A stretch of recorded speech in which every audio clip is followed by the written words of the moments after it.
उधर चीन और पाकिस्तान से बढ़ते तनाव के बीच हिंदुस्तान ने अब अंतरिक्ष में एक ऐसी आंख को फिट कर दिया है जो दुश्मन की हर हरकत पर 24 घंटे नजर रखेगी। इंडियन स्पेस रिसर्च ऑर्गेनाइजेशन ने एक अर्थ ऑब्जर्वेशन सैटेलाइट को लॉन्च किया है। यह सैटेलाइट अंतरिक्ष में रहकर पृथ्वी पर नजर रखेगा और दुश्मनों की हर एक्टिविटी और मूवमेंट की खबर सेना को मिलती रहेगी। किस लॉन्चिंग पैड पर कितने आतंकी मौजूद हैं?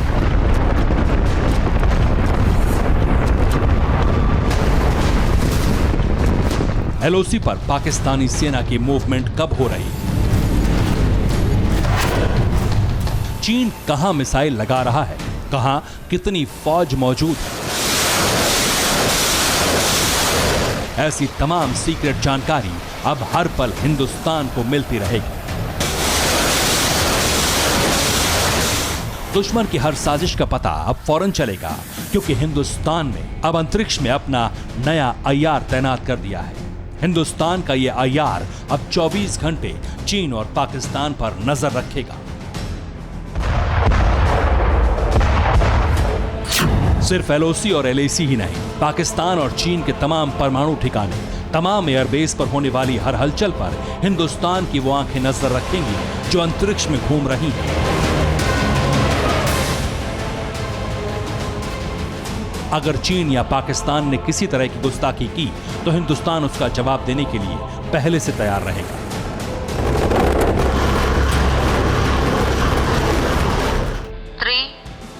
शनिवार की दोपहर श्रीहरिकोटा से इसरो यानी इंडियन स्पेस रिसर्च ऑर्गेनाइजेशन ने EOS-01 को लॉन्च कर दिया।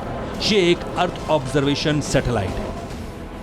वैज्ञानिकों के मुताबिक EOS-01 earth observation research satellite की एक एडवांस सीरीज है। इस सैटेलाइट की मदद से किसी भी मौसम में पृथ्वी पर नजर रखी जा सकेगी। EOS-01 सैटेलाइट को खास तौर से देश के दुश्मनों पर नजर रखने के लिए बनाया गया है। इस सैटेलाइट का सबसे ज्यादा फायदा पहाड़ी इलाकों पर नजर रखने में होगा। यह सैटेलाइट इतनी पावरफुल है कि बर्फबारी के दौरान भी पृथ्वी की तस्वीरें भेज सकेगा। इस सैटेलाइट के जरिए अब लद्दाख के दुर्गम पहाड़ों की एक एक तस्वीर सेना को मिलेगी। अब चीन लाख कोशिश कर ले, लेकिन अचानक LAC पार करना अब नामुमकिन हो जाएगा। लद्दाख में चीन की आर्मी की मूवमेंट की पूरी जानकारी भारतीय सेना को मिलेगी। LOC से आतंकियों की घुसपैठ भी अब बेहद मुश्किल हो जाएगी। घुसपैठ के लिए सुरंग बनाने या फेंसिंग काटने की घटनाएं अब नहीं होंगी।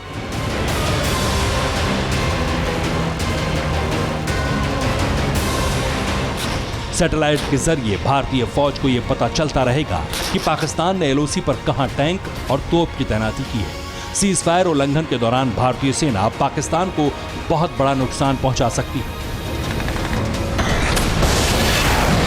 हिंदुस्तान की सेना के तोप या टैंक अब सैटेलाइट इमेज से दुश्मन पर सटीक प्रहार करेंगे। समझ लीजिए कि अब हिंदुस्तान का दुश्मन अपनी सीमा में रहते हुए भी महफूज नहीं रह सकेगा। POK में आतंकी कैंप और लॉन्चिंग पैड्स की हर हरकत पर हिंदुस्तान की यह सैटेलाइट पुख्ता नजर रखेगी। चीन और पाकिस्तान अब लाख कोशिश कर लें, लेकिन अब वो हिंदुस्तान की फौज के साथ गुरिल्ला वॉर नहीं करेंगे। पिछले दिनों सेना को जानकारी मिली थी कि LOC के करीब भी चीन ने अपनी मिसाइलों को तैनात किया है। अब भारत का EOS-01 सैटेलाइट उसकी सटीक लोकेशन देगा, एक एक तस्वीर के साथ। पिछले महीने अमेरिका के साथ भी हिंदुस्तान की डील हुई, जिसके तहत अब अमेरिकी सैटेलाइट से भी भारत जानकारी हासिल कर सकेगा। पाकिस्तान और चीन भले ही युद्ध की तैयारी कर रहे हों, लेकिन भारत की यह तैयारी जंग में जीत की गारंटी मानी जा रही है। युद्ध के दौरान हिंदुस्तान अब सैटेलाइट इमेज की मदद से दुश्मनों के आर्मी बेस, मिसाइल और हथियारों के गोदाम को भी तबाह कर सकता है। दुश्मन के हवाई अड्डों से कितने विमान उड़ रहे हैं, उनका रूट, उनकी डायरेक्शन, हर चीज पर सैटेलाइट की कड़ी नजर रहेगी। दुश्मन ने अगर हिंदुस्तान पर मिसाइल दागने की कोशिश की तो उसकी हर तैयारी को हिंदुस्तान में बैठे सेना के अफसर देख रहे होंगे। हिंदुस्तान का नया पहरेदार EOS-01 सैटेलाइट सिर्फ युद्ध ही नहीं बल्कि प्राकृतिक आपदाओं से भी हमें सावधान करता रहेगा। बाढ़ के दौरान भी सैटेलाइट से सटीक तस्वीरें मिलेंगी और बचाव की रणनीति तैयार हो सकेगी। समझ लीजिए, भारतीय वैज्ञानिकों ने एक तीसरी आंख को तैयार किया है जो भारत को एक सुरक्षा कवच मुहैया कराएगी। Bureau report TV9 Bharatvarsh. धुआं धुआं सा ये शहर क्यों दिखता है, सुना है बाजार में धुएं का सामान बिकता है। ये दिवाली सिर्फ दिए वाली।